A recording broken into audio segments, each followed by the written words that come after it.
It's Rawless, right? I saying that. Yep. I just hit the live button, my man. So All right. we're basically live. We're probably live by now. Guys, if you're just now signing in, let us know where you're signing in from. What city, what state, what country.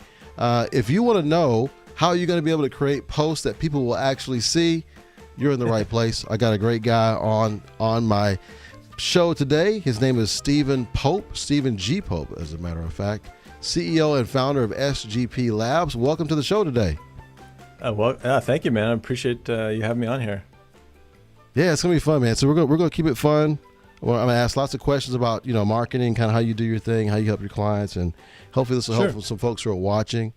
And but I also, if you ever watched the show before, I actually ask kind of fun questions too. So are you game? Yeah, that's cool. I'm definitely game. Keep Awesome. me on my toes. Guys, if you're just now signing in, let us know where you're signing in from. We're just a few minutes late today, but glad you came on today. We do have a hard stop at the top of the hour, but we're going to get as much information as we possibly can over these next several minutes, and we are glad that you are here with us today. In fact, what I may just do, just out of respect for you guys, Stephen has to leave, but I may stay on for a few minutes in case you have any additional questions. I can help you as well. Wow, Rosina, Dr. Rosina Malaska, she's already here. Welcome to the show. Appreciate you being here. We also have Douglas Duford coming in from Rhode Island. Thank you for being here as well. So let's get right into this. First of all, there's a lot of folks out there who's posted things, including myself, and we just get crickets. I mean, there's nothing. There's no likes. There's no comments. There's hardly any views, and it just goes away. And then others, we have a couple of different likes, but we don't necessarily know the reasons why. So what's some of the things that you've observed as to why we would create something and no one really sees it? How can we fix that? First of all, what's the cause and how can we fix it? Well, I mean, number one, I think it's a lot of the time what you're posting about is kind of hidden behind, maybe you did it. Let's just pretend it's a text post. A lot of the time what I see is, people are either linking to external articles. That's like kind of the number one thing. It's just like, hey, go look at my blog somewhere else. And it's like most people don't really necessarily come to LinkedIn to do that. So that's kind of like the number one thing to kind of think about is just like bring all the value that you have onto the platform. And then number two is just like how are you actually having that post stand out a bit? So what I usually tell people is like, what is the person going to walk away with when they're done watching that? And put that right at the top. And then obviously you got to make sure you're writing about stuff that people care about. So just get right to the point. Make sure that the value that you're gonna provide people is right up top, so people know. Give them that value, and then make the rest of it kind of informative. But you want to make sure that people know what they're going to get most of all by spending a few seconds by reading your post. Yeah, that makes sense. Absolutely. Okay, now I want to clarify something because you use the term external links. I want to make sure everybody's watching understands what you mean by that. So let's say we're writing a post. Describe to me because I know what you mean, but I want to make sure everybody knows what you mean. When you say using external links, give me another example to clarify even more. You did give an example. I want you to clarify a little bit more for me. Yeah. So what I see is someone says, "Okay, I just finished my blog," or they've found a cool article on Forbes or something. So all they do is they come into LinkedIn and they're like, "Hey, everybody, cool, go check out this blog," and they just drop the link in the post. They hit enter, they hit post, and they say, "Thank you very much. I'm so glad that I was able to help you out today." And that's what I mean. It's where it's like you're just taking a link to some other site, whether it's your blog or Forbes or whatever it is, and you're just pasting that directly in the link and saying, "There you go. You're welcome." Yeah. Give me some reasons why that doesn't work. Why doesn't that work? Yeah. So number one, LinkedIn doesn't like it. So, like if you think about it, LinkedIn wants everybody to sit on the platform and consume. So when you're linking to somewhere else, it's like I don't know what the statistic is, but I've seen this in my own experiments. It's just fewer people actually see it because LinkedIn will just not send it to as many people, right? And not only that, but when I go to LinkedIn, it's like I didn't necessarily go visit your website. In fact, it's kind of arrogant to think that I'm going to just post something to some other site and just make you put all the effort into going to the site. So Instead of doing that, read through the article, take 2 or 3 of the items that are the most interesting to you that you think could provide value, rewrite that, put that in the post, and then in the post itself, you can just say, hey guys, if you like this information, I synthesized this from this article and I linked that article in the post. And then more people will probably go read it to begin with, but you've also delivered the value where people are on that platform. Yes, I love that. So basically, you're removing any friction, which friction is caused by having to go to some other site to see this article. Give them the top 2 or 3 best thoughts. Now, what I like too is that you basically taken some content that wasn't original to you and made it original by you giving your take on that article. So exactly. I like that. Yeah. Like just putting your own spin on things, because in truth, most of the things we're saying are similar. I mean, most of us aren't reinventing the wheel every time we post, right? So I'm taking things that I learned. So when you take like a piece of information and then you spin it through your perception, your experience, you're able to add in the color that might make it relevant to someone that you're trying to reach, as opposed to it being that kind of more generic article. I like that. That's good. Okay, no, I appreciate that. All right, so let's go a little bit further. Now, some people are they're wondering, should I be using text? Should I be using audio? Should I be using video? What should I be using to portray my message? What's your take on that? I use a combination. Okay. I personally mostly use text and video. I've used the slide decks before. So in all reality, if you have the bandwidth, you should probably be trying all of them, partly just to figure out like what you like to do the most. Yeah. Because if you find what you like to do the most, it's a little easier to do to begin with. But I use a combination of video and text, partly because my text posts seem to get a little bit more reach. So in terms of like, reaching more people and just getting my name out there, making sure they're seeing my face over and over again, I just tend to get a little bit more traction there. So I do that. And then I also do the video because less people do video. And, it's just like when people end up reaching out to me, they're usually like, hey, I've seen several of your videos. Mm-hmm. They kind of already know what I'm about. They know my personality. Right. And that does a lot, because most of the times I'm having conversations with people, it's people that kind of already know what I'm all about. Makes sense. Yeah. And I have to agree with you on that. It makes a lot of sense. And then, okay, let me ask you this. Whenever you post something, when is it that you're looking at, okay, was it what I posted or was it how I posted it? What are some ways that you go back and kind of test yourself to see where you maybe need to work on something to make it, do better the next time? Or do you just scrap it and just do something totally different? So for me, there's a couple things. So I am going back and seeing what I've done. So part of the answer to that is I think volume, right? Because you have to post enough to kind of get a sense of how things work. So I kind of have like a spidey sense to a certain degree. Like I know that when I post on certain topics, they do better. I know when I position them this way. I know when I tell a story and make it a little bit like mix with some emotion.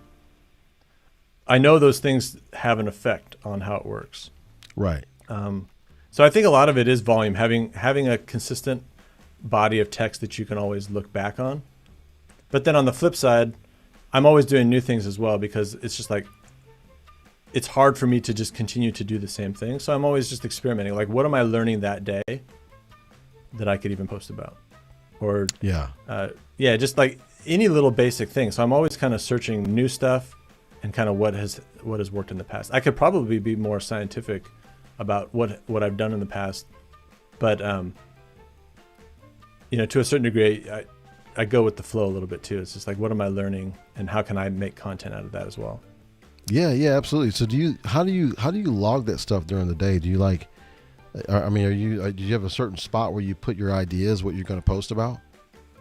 It's funny. Like, so I'm the kind of guy that used to store every idea that I ever came up with.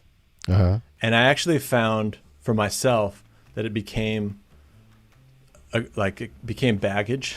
So I try not to like think that, like, because then I got into this mode where like every time I was walking around, I was like, oh, that's a LinkedIn post. That's this. Right. And it really started to like pollute my brain. And then I would get to the end of the week and I would just look at this mass of ideas that I had. And I didn't really want to write about any of those. And then I had to sort through them. So I think this is a little bit of a personal thing, but I have started to not do that as much, where I'm writing down all these ideas. I just try to like, what am I going through at this moment? Trying to stay in tune with that and trying to be a little bit more in the moment, because if you're exploring and you're learning new things, like don't feel like you have to like you're going to lose that genius idea or not, you know. It's like, because any one particular post, I mean, that's not entirely true. I mean, something crazy could happen with a single post or something. You do see that happen. But I think for most of us, any one single post isn't going to make or break you. Right. So, right. So me personally, I've stopped doing that as much, because it just actually like overwhelms me more than it actually helps me. Well, I think the most beneficial thing about what you just said, I mean, all of it was beneficial, but I think what resonated with me is it depends on the person, right? So for some people that works really well. For you, it just tend to overwhelm you, and just it's like it was like pollute. Like I think the term you use is polluted your brain. So if you feel that it's not working for you, then don't do it. But if it is working for you, maybe it is something good to do. Yeah, because I also think that like part of what makes the posts work well is like some emotion and some charge behind it. Okay. So yeah. So when it's coming from something that's kind of more vivid and happening in your real life, I think it's easier to tap into that. Right. Then if it's just like, what I'll do is I'll go back to some of those ideas and I'll be like, you know, this would be a good idea if I was passionate about it at this moment, but I'm not. I was passionate about it a week ago when I was riding my bike, and now I'm not. So like I'm not going to be able to give it that kind of like punch. And I do notice like when you feel good about something and you're articulating it well, right? I think it comes across better. It's really interesting how that energy can be pushed through the post, and you want that, so true. And you want that energy. That's so true. Now, Douglas made a good point, and I want to just mention this. He said that most information shared is external links to subject matter expert information backing up an assertion. And so, what I would say to that is, and maybe you've done the same thing, Stephen, is if it is that integral to the post, then maybe put it in the comments possibly. Right. Sure. And that way they can refer to it. Much like if you read an article and you have like a section at the bottom, it gives you all the sources for the article or what have you. That way, if someone wants to do the research, they can. But what would you do in that situation if you really wanted to put this article link somewhere in there? What would you do? Yeah, I mean, I would just drop it in the comments. I'm always like, I'm becoming more and more cognizant of like a lot of the things that I think are important, the things that people are going to do, they're actually not going to do. Because it's like there's only so much time in the day. People are just like, if you think about like the behavior, think about your behavior, they're just scrolling through that. That's true. And just like it's just going into their breath. Yeah. I think we, as content creators, we think people are more invested in what we're creating than they actually are. Yeah. You know what I mean? So it's just true. Like they really just don't care that much. Okay, I have to give you this for that one, because that is like so true. That they're not thinking about our posts as much as they think we are. And I put a lot of thought into my posts, and I know you do too. But you know, when they're just scrolling through, it's just another one of many posts that they're just scrolling through, and it's like, And you know what? I want to also thank you for what you mentioned too about. I always knew. I shouldn't say always knew, but I was been told that you don't put external links in there. But when I think about it from the consumer standpoint, the person who's reading it, what would I want to do? Would I want to go to this other external site when I'm already on LinkedIn scrolling through my feed? I was like, no, I don't want to do that because it's going to mess up my feed. I just want to stay on the page I'm in. Just let me read what's there and then let me move on. Yeah, so, exactly. It makes sense. I mean, it's like short form content, right? You're just getting these little nuggets of information from people, and that's what other people are doing too. You have to be so I don't know what it is about content. It is pretty fascinating, but like sometimes we just don't. We're not smart enough to think about how we are as the consumer. So when I'm in TikTok, I'm just like flipping things really quick. Like in LinkedIn, to a certain degree, I try to stay out of the feed. because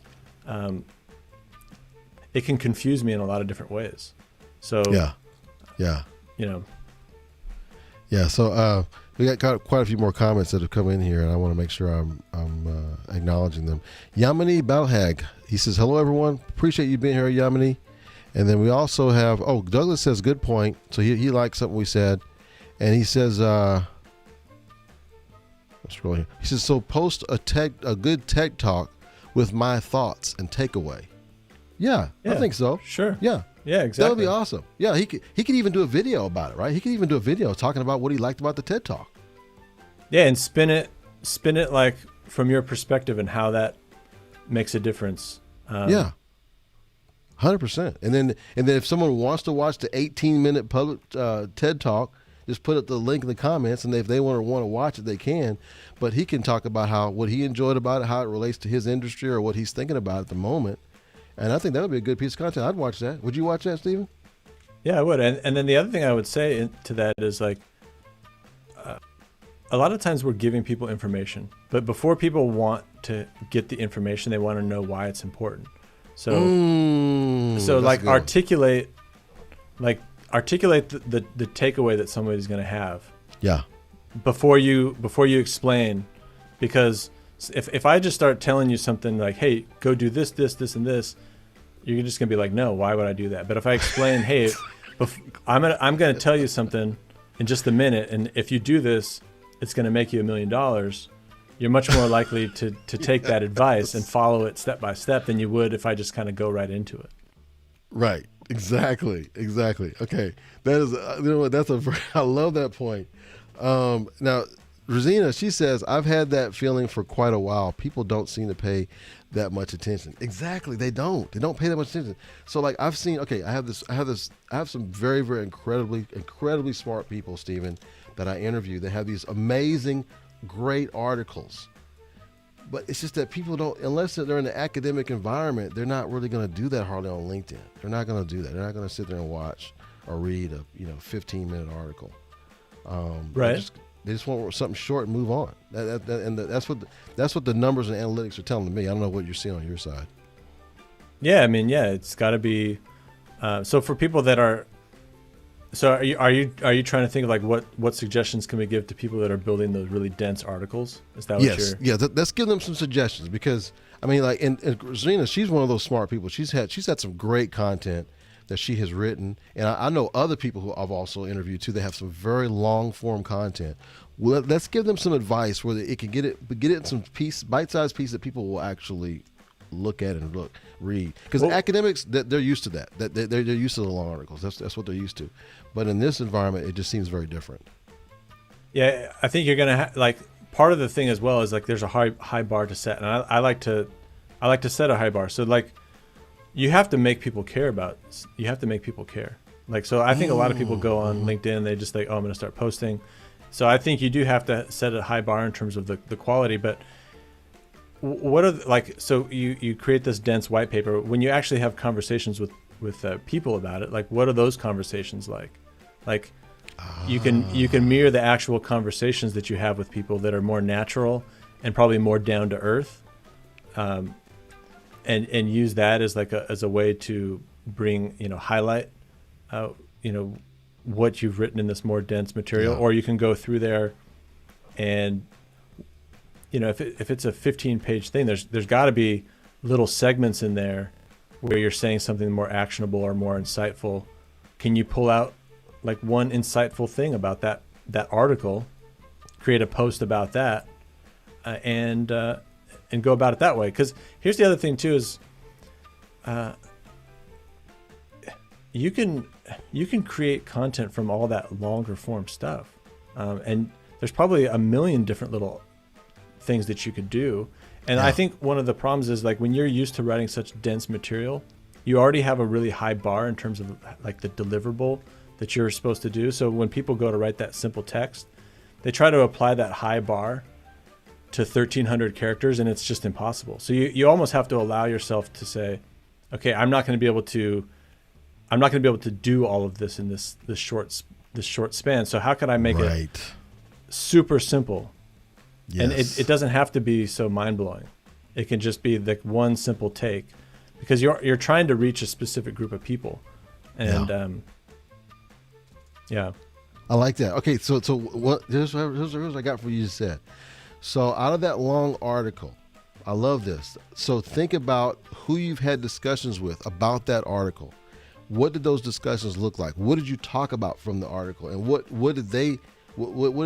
feedback did they give you? That could be the form of the post. And then the link to the article could be in the comments still. That way, if someone wants to really read the whole thing, they can. But maybe it's all about the conversations you had about the article that people on LinkedIn might want to see. Am I getting a good yeah, exactly. Because in the end, yeah, I think in the end, like what makes this hard is that we have to get out of our own heads. And so what I think ends up making your content really good is, what are the conversations you have with real people where your content actually makes an impact? Mm-hmm. And then learning at it from their point of view and really delivering the content from that perspective. Yeah. And that, it's like, I think if you want tips and tricks and all that kind of stuff, we can give you tips and tricks. But in the end, you have to deliver content on a regular basis that resonates and is delivered in the form that the people that you want to reach care about. And so, yeah. So in the end, you have to have a lot of discussions with people. Yeah, absolutely. You have to ask, and I wouldn't recommend necessarily going to people and say, hey, what kind of content do you want? They might be able to say, but really just like asking them like what they care about. And when they give you a reason, trying to dig a little bit deeper into what that is, really trying to understand that kind of stuff, jotting it down. Yeah. Because what you'll find is it's a lot different than the way you think about it, especially if you're the subject matter expert. You're so close to it that you don't realize that it's like it's actually that little simple thing that you thought was no big deal. That's actually the nugget that would draw people in. Yeah. I love that. You know what else too? I've been told this because I have a couple of coaches, and so you know one of them. One of the things they were saying is that they want to see you, right? So if all I did is I sit up here and shared articles from other people or for myself, or I'm talking about this TED Talk like what Douglas was talking about, but they never really see me on the feed, there's like this disconnect you have, and you can create that connection if you insert yourself in it, like you're inserting yourself in the post. And sometimes we have trouble with that because we feel like, okay, well, I don't make this all about me, but actually it kind of is somewhat about you because they're going to your profile. I mean, they're expecting to see you at some point. So I don't know, what are your thoughts on this? Because I noticed you do post quite a few posts with yourself in them as well. I think you can have posts with yourself. I mean, people do want to see you. I don't know if they think I want to see you, but it helps with the trust factor in terms of like, so when people, more trust. Okay. Got it. Yeah. It's like when people are kind of absorbing information, the brain it has a certain order that it wants to accept the information. So first the brain wants to know, is this worth me spending some time? Right. Am I going to get something from this? And then does this person understand the problem that I have? And then do they have authority to tell me something about it? And if you meet those first three criteria, then they're going to be more open to hearing, what it is you have to say. So I think you delivering the information from your perspective is critical. Yeah. You know what else you did? What you did for me just now is you said person, right? Sometimes I don't think we think of it from that standpoint. Like when we're writing a piece of content, if we want it to be relevant to LinkedIn as a whole, it needs to be relevant to a person or persons. So when we're writing that content, we should have a person or persons in mind of what's important to them. That's also what I'm getting from what you're saying. Yeah, I mean, visualize that person. I think that will visualize that person and visualize what would be valuable to them. Yeah. Like how can you generate more time for them? How can you generate money for them? How could you generate a laughter? You essentially have to generate some sort of something. It's literally you're generating value. I know that I always think that term's it's overused. What that really means is like you literally save someone time, you gave them an insight, you gave them an opportunity, you gave them a laugh, you gave them a cry, you gave them some motivation. You have to generate whatever that is in order for your post to have any sort of emotional, power to it. Yeah, exactly. And ultimately we respond to emotions. It's like Yeah. it creates an emotional excitement when you get value from something.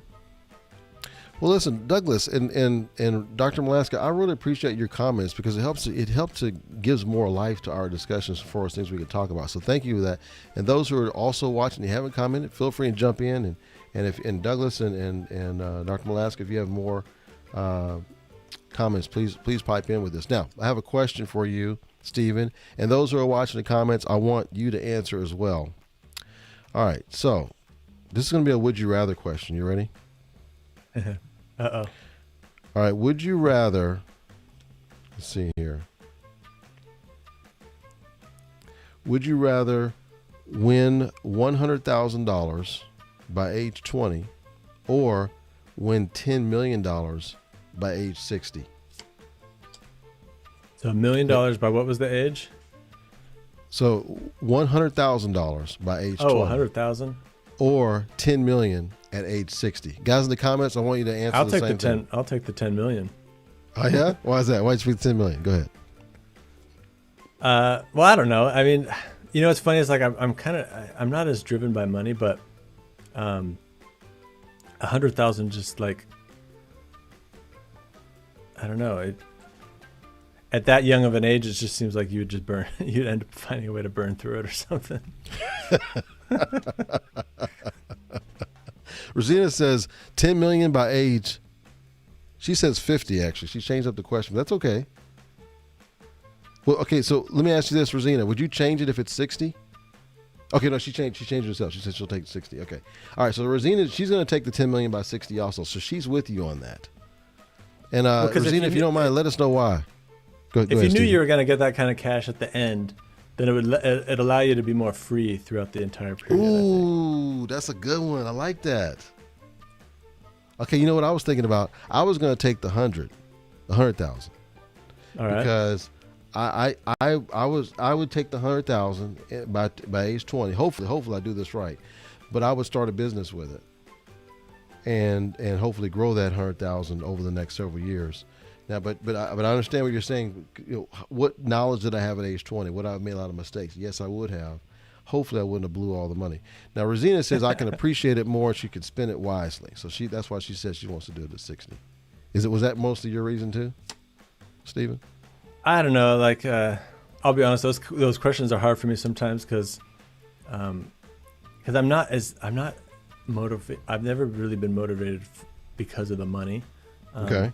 I end up doing what I do just because it's something drives me to do it. Okay. Well, let me ask you this. Who's the most successful person you know? Guys in the comments, I want you to answer the same question. Who's the most successful person you know? And I'm not saying necessarily money, just success, period. Who's the most successful person you know? I know him personally. However you want to frame it. Well, it seems like you ever heard of Eckhart Tolle? Yes, I've heard of him, yes. He seems pretty The successful. Power of Now or that guy something like seems, that? He seems pretty centered. He's got life figured out. Okay. Now, it's from a mental standpoint. Like he's just a very present dude. Teaches other people the same. So that to me seems pretty successul. Okay, all right. So have you read? So what helped you come to that conclusion? Did you read some of his books? Did you watch his like a TED talk or something like that? What kind of gave you the idea that this guy's got it together? Well, because I just know that, like, for myself, like one of the hardest things, at least for me, is like just being content, like in the moment with everything, just enjoying the process, enjoying that moment, and at least from the outside, he seemed to have mastered that. Got it. Okay, no, appreciate that. Okay, now Rosina, she says exactly the 10 million will allow me to rest and relax, but still continue working, although at a slower pace. And then she said Bill Gates, but I don't know him personally. She feels like Bill Gates is the most successful person. Those who are watching it live or the replay, I want to hear what you said. Who do you think is the most successful person that you know? Okay, let's go back to the marketing thing again. How do you go back and look at how successful a post was? Do you look at how many leads I got out of it, or basically how many like direct interactions I got out of it? Do you look at how many likes or comments or views? What is that you look at to see whether this post was successful or not? I guess that it always kind of comes down to context a little bit. So obviously, if you have a Okay. post that generates income, that's great. So I've got several of those. You know, I don't look at those as like the gold standard. Sometimes those things are gonna just hit the right person at the right time. So I don't, but so I do look at that. Obviously, if it got me a lead, that's going to be a pretty important one. Okay. And then you know, in terms of like likes and comments, that can be a little deceiving, I think, at times, because sometimes it's just like friends that are liking and commenting, or people that are, you know, regulars. So I actually do like to look at views, because if you see something that I've actually been more fascinated with this more recently, but like if you see something that has a lot of views, but your engagement isn't going, it is kind of relatively the same, or even maybe a little bit lower, it tells me something that's like, oh, there's those people that don't engage are actually looking at this. And that's kind of interesting for me to know, because it's like, so there was something about this that's causing people that don't normally to engage to look at this. Yeah. And so that's I've kind of been more interested in that lately. And then obviously if you have a post that has a lot more engagement than it typically does, then that tells me something as well. So, you know, like this weekend I had one that had, you know, almost 300 likes or something like that, and that's pretty high for me. So that tells me, oh, there was something in that post that people are, you know, resonating with to some degree. Right. What was the main gist of that post? I was basically saying that LinkedIn's overrated right now. Or underrated. Oh, I was saying it was underrated. No, got to be careful there, right? Yeah. No, I was basically saying it was underrated because, and I do believe this is because there's so much of the content is very similar. If you know, people saying very similar things, so I think if people were willing to, you know, kind of be themselves, and deliver information that they know that their market was interested in, and they actually really didn't worry as much as about likes and comments, and they were just super focused on delivering value to a specific group of people. Yeah, I think you would stand out, because so many people are really just like, it's like marketers talking to marketers, salespeople talking to salespeople, and a lot of the times over the heads of other people. Like it's not necessarily actionable for anybody. And then there's lots of coaches out there that are just kind of like poking your pain points, you know, just like, you know, and not giving away any real tangible advice. Right. And then a lot of friends just talking to friends. So like if you're not in sales and marketing and you came on here and really delivered really good like information to people, and you weren't looking at like what everyone else was doing, and you weren't trying to copy other people, I think you could stand out relatively easily. Oh, yeah, good point. Okay, by the way, Rosina told us the reason why she thinks Bill Gates is the most successful person she knows. And she says his philanthropy is admirable, which I would say, yeah, that's been fantastic. What he and his wife has done over the years for as far as philanthropy, that's been outstanding. Joanne says, sure. I would say through the comments, that shows that they read, understand, and like the whole post. So Joanne likes to look at comments. That's her favorite thing to look at as far as engagement is concerned. Okay, yeah, that's great too. Plus the comments will tell you other pieces of content that you can write when they ask you questions. Yeah. I personally, I mean, I like all of the metrics. I like the views, like what you're saying. The views, to me, sometimes I have to look at also what it is they're viewing, right? Because if they're scrolling through and they're looking at a poll, I might get 25,000 views on one poll, right? Right. But not that many people comment on it, and it may have just showed up in their feed. They didn't really do that much with it and just kind of moved on. Whereas if I do a live show like this and they watched it for several minutes, maybe even some people watch the entire show, that view is like way more valuable than a view on a poll. But yeah, see, that's why I said when we started talking, it was like it's context, and that's where I think the volume comes into play. Like, if you start judging things too early, like you just don't have enough. And I'm not even a data guy. I just like, I like data, but like you need enough experience so that you can look at these things at different angles and kind of like, is it for this particular post in this circumstance, what's important about it, what's interesting about it. Okay, so I'm gonna give some folks who are watching, whether you're watching replay or live, I'm gonna give you a quick little tip of mine that's helped me recently. Is that if I want to expand my reach fairly quickly, and I know I can only post so many times in a day, right? It's unlimited for me to be able to comment on other people's posts. So if I comment on their post and it's a well thought out post, and I tag the person back, especially if they interact back with it and like it or whatever. What ends up happening is I can start showing up in the feeds of those people who commented on it.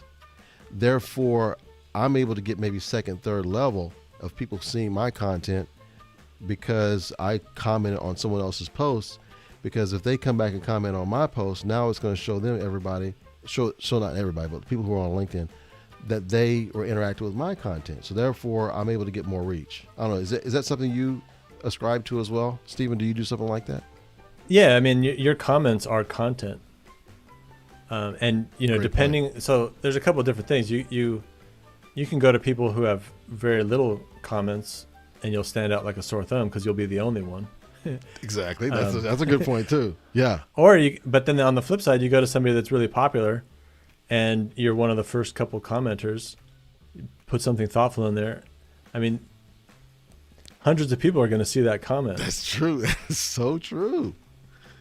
That is so true. There was one comment. There's one post I had not long ago.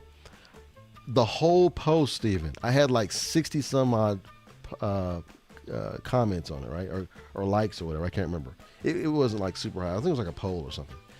But then like Shay comes in and she puts a comment on my post. She had almost as many likes as my entire post did. Right, yeah.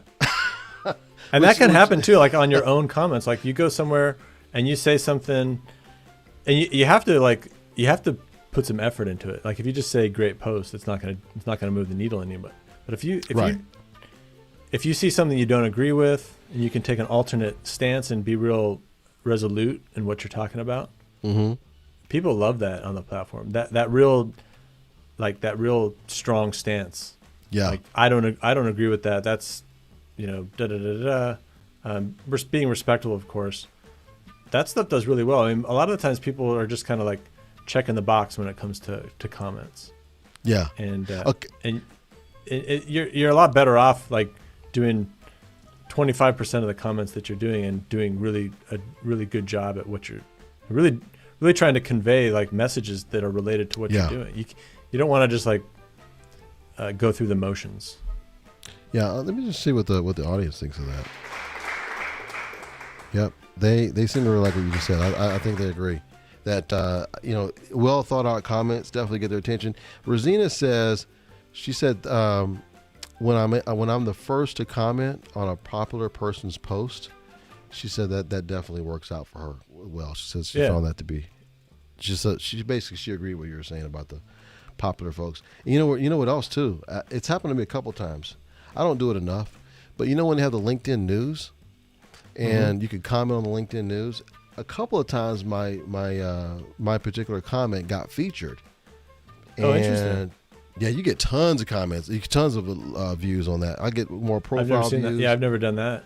Yeah, so those of you who are watching, especially some of you guys are really good at writing and you like writing, you can jump in and comment on that LinkedIn news, top right hand corner of the screen, and comment on one of those articles that resonate with you, and those editors, if they like it, they'll go ahead and feature it. And if they feature it, you will get lots of views. Sometimes you can get hundreds of likes on a comment, even depending on what it is. All right, so I got a question for you, Stephen. Are you ready? I'm ready. Okay. Have you? So what you're gonna do is you're gonna answer this. Never have I ever, or either I have or I've never.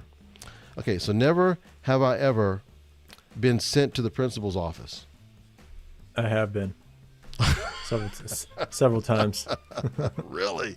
I would not was have never guessed very that. good. I was never very good in school.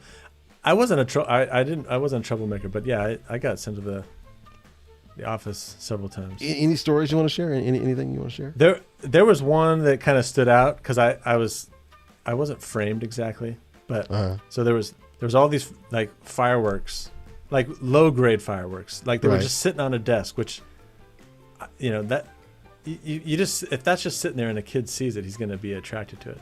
So I was looking at all these fireworks, those ones where you kind of pop and then it explodes out. Right.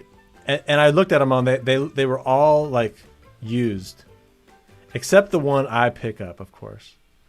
And I was just joking with my friend, and I was like, hey, I'm gonna get you with this, and I popped it, and it like, it just, his whole face was just covered in like,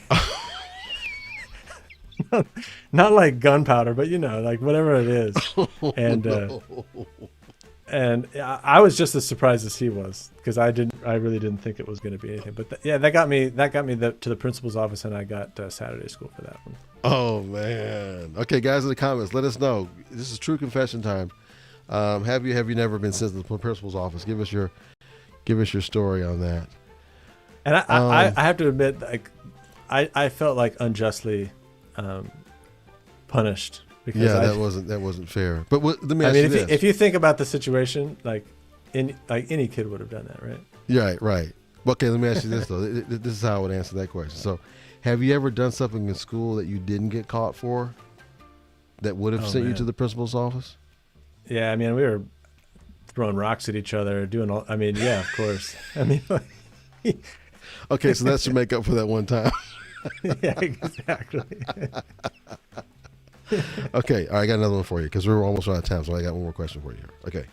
By the way, if you guys have a burning question about, more folks seeing your posts. In fact, Catherine said this.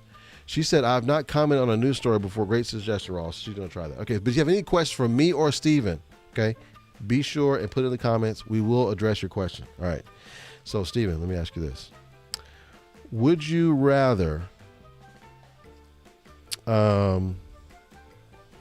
conspicuously cough wine out of your nose at the head table of a formal dinner event, or be on a crowded street laughing? I don't like that question. Let me move on. Let me move on. All right, this is another one for you. All right, would you rather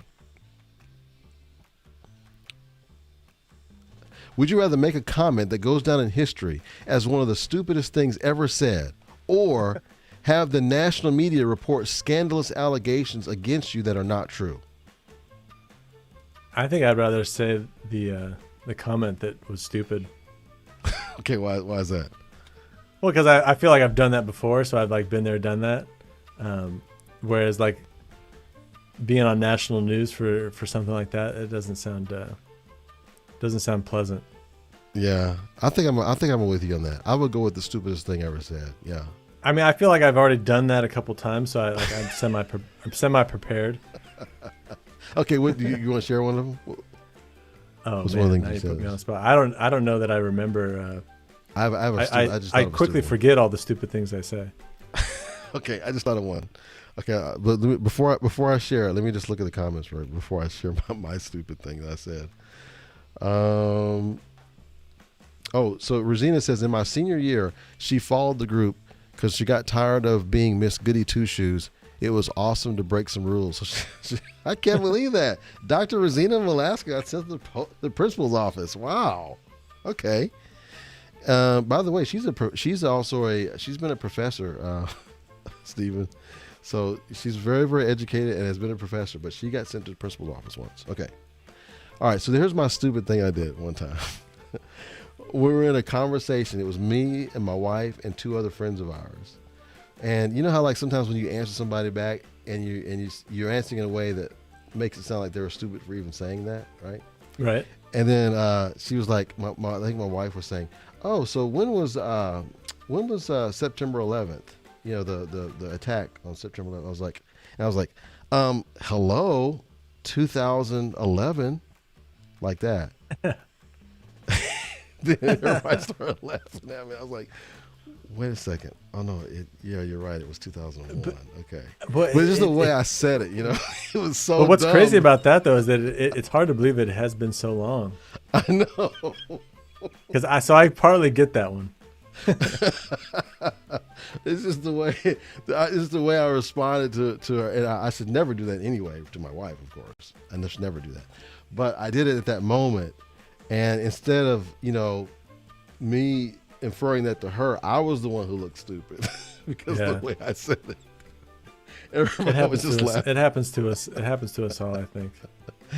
Yeah, exactly. One thing I think is good about getting on videos, like, I think it helps with stuff like that because, yeah, you know what I mean? Because it's like we're all making mistakes all the time. So when they're out in the public, I think it just makes it easier. Rosina said she's gonna go with the stupidest thing as well. So we're all in agreement so far. But in the replay, if you think differently, please put that in the comments. I'd like to hear your arguments for it. Listen, it's already 3:00. I cannot believe it's right at 3:00. What's the best way for someone to contact you or to just learn more about what you do or work with you, Stephen? Yeah, so I'm on LinkedIn, so you can check out my profile. You can look me up, Stephen G. Pope. You can also go to my website, sgplabs.com, and be glad to provide you any help. People message me all the time about content. I'm always down to give some advice. Feel free. Awesome. We appreciate you, man. Thanks for all the great tips. Keep up the Thanks for great having work. me on, man. Thanks for having me on. Yeah, anytime. And so you're going to be tagged. So guys, if you are not following Stephen, please go ahead and follow him now. Click on his profile and either connect with him or follow him. But he's got great content. And thank you for what you do. Thank you for your time, my man. Have a great rest of the day. You too, man. I appreciate you having me on. No problem. I'll see ya. Bye-bye. We'll give some applause on the way out. There we go. Oh, we missed it. There we go. Guys, I really appreciate all your comments. You're man, you guys are killing it today. I love it. That was great comments. So thank you for all your time today. I actually have to run as well because if you hit that 3:00 moment, I got another meeting. But thank you for your time you spent today. Let me know what resonated with you. So put in the comments, if you don't mind, what parts resonated with you, whether you're watching it on live now or on the replay. Let us know what it was that really resonated with you personally. So thank you guys. Thanks for watching today. Really appreciate all of you and have a great rest of the day. Bye-bye, everyone.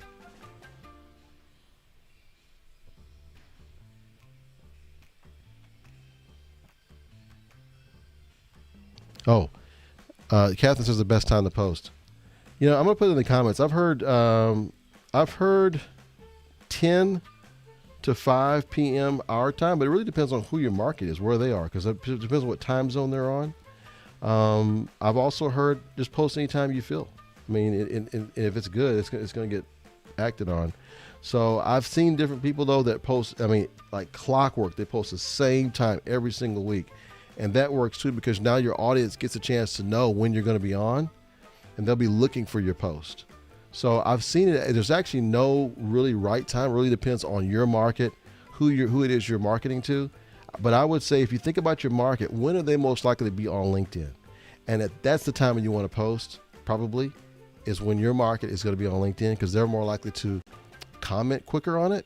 And if they comment quicker on it, then your post is more likely to catch fire, so to speak, and have more reach if you do it at that right time. So hopefully that helps with you. And thank you, Rosina. Thank you for your comment. She says, thanks, Stephen, for the awesome tips. Awesome. You guys are awesome.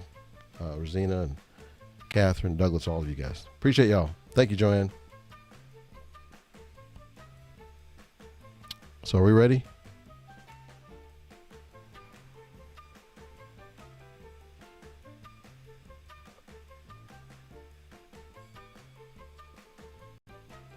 Jonathan, are we ready?